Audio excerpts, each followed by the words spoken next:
नमस्कार बंधुगण मु बबिता आसी जाइछि मोर बबिता मोटिवेशनल चैनल रे आपण मानक सहित आउ किछि सुख दुख हेबा पई।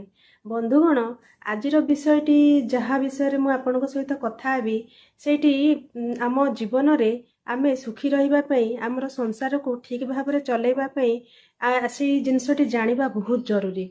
आज्ञा आपण माने समस्त जानिथिबे मंथरा एवं शकुनी कैरेक्टर को आपण माने जानिथिबे।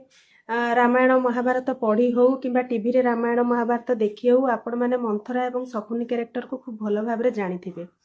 आज्ञा संसार रे घर भितर समाज रे बाहर आम एभलिया कैरेक्टर बहुत किसी देखा पाइबा जो माने कि आपणकर वेल विशर हिसाब से आसती आपण प्रथमे जानीपारे आपण भावे सी मोर वेल विशर सी मोर भल हित चिंता करुछि किंतु आज्ञा से वेल विशर हिसाब रे आसी आपण जीवन को ध्वंस करी केतेबेले चली जिबे आपण जानी परिबे नहीं।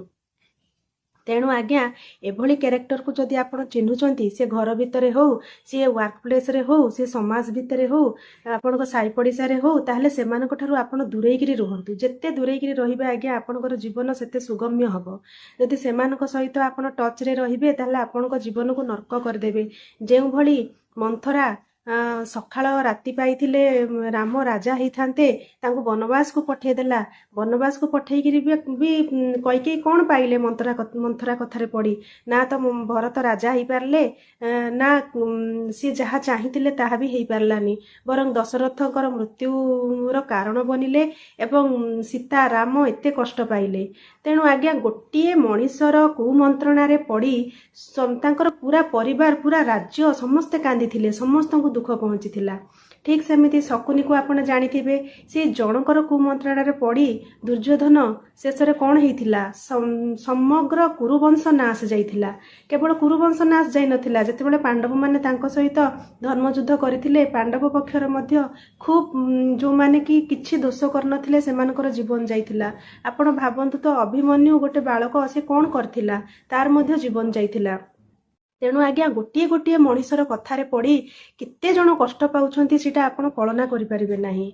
ठीक सेही भली जोठी भी आपण एभली कैरेक्टर जदि आपण चिन्ही पारुछंती ताहले दया करी तांकोटारु यथाशीघ्र दूरता मेंटेन करंतु नहले आपणकर जीवन रुइन हो जिवो ध्वंस हो जिवो आपण जानि परिबेनी।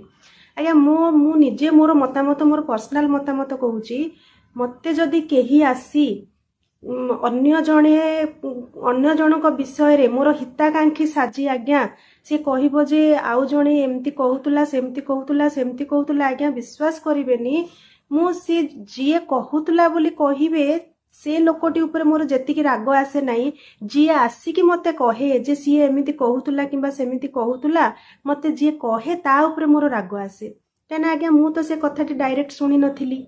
से जो तृतीय व्यक्ति आसिकी मझिरे कहूची सी एमती कहितला बोली ता ऊपर राग आसे। सेटा सत होई थाई पारे सेटा मिछ होई थाई पारे सेटा किछि भी होई थाई पारे हुए तो तार किछि पर्सनल शत्रुता थिबो से काढिबा पई आसिकी मते ता विरुद्ध रे उत्तेजित करूथबो। तेणु तार किछि ग्यारंटी नाही।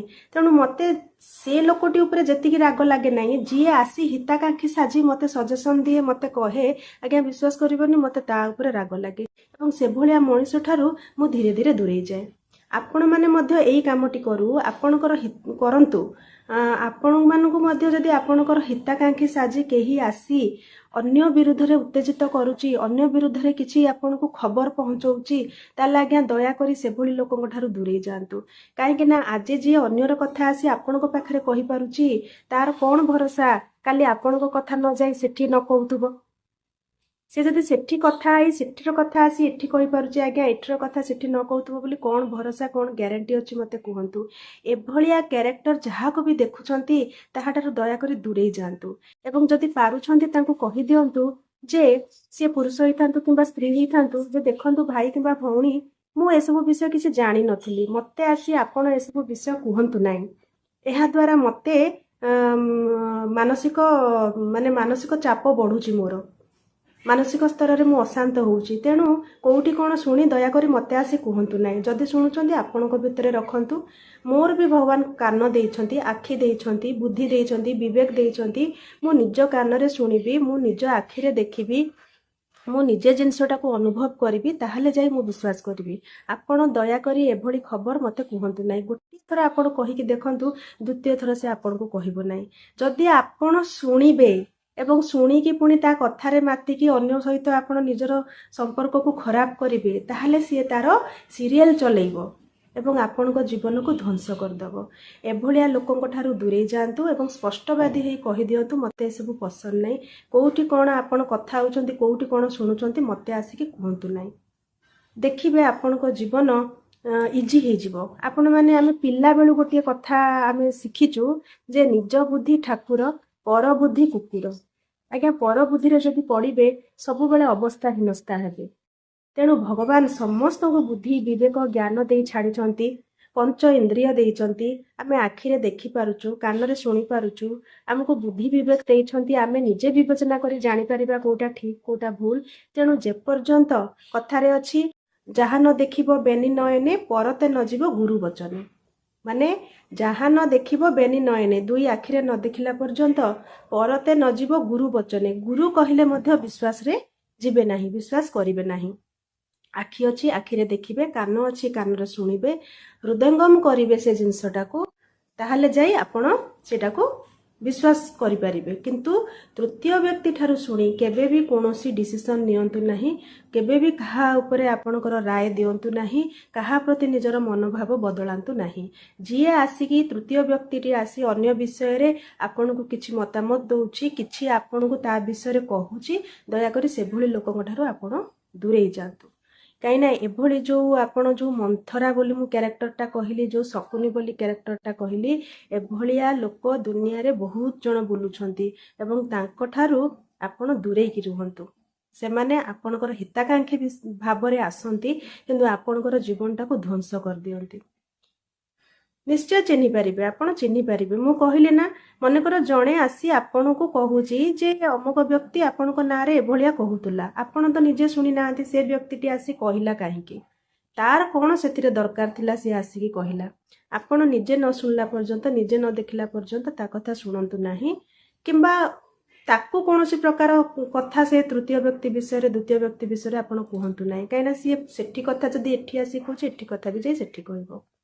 ଆଜ୍ଞା, ଏଇଟା ଛୋଟ ଛୋଟ ଜିନିଷ, କିନ୍ତୁ ସମାଜରେ ଏଇ ସବୁ ଛୋଟ ଛୋଟ ଜିନିଷ ଯୋଗୁଁ ପରିବାର ଭାଙ୍ଗି ଯାଉଛି, ସାଇ ପଡ଼ିଶାର ରିଲେସନ୍ ଖରାପ ହେଇଯାଉଛି, ସମାଜରେ ତିକ୍ତତା ବିଷ ସୃଷ୍ଟି ହେଉଛି। ଛୋଟ ଜିନିଷ ଆଜ୍ଞା, ବଡ଼ ଜିନିଷରେ ତ ଆପଣ ଜାଣିପାରିବେ କିଛି ଗୋଟେ ବଡ଼ ହେଲା, ଏ ଜିନିଷଟା ହେଲା ବୋଲି, କିନ୍ତୁ ଛୋଟ ଛୋଟ ଜିନିଷକୁ ଯଦି ଆପଣ ନ ଜଗିବେ, ସେ ଛୋଟ ଜିନିଷରୁ ଦିନେ ମହାଭାରତ ହେଇଯାଉଛି।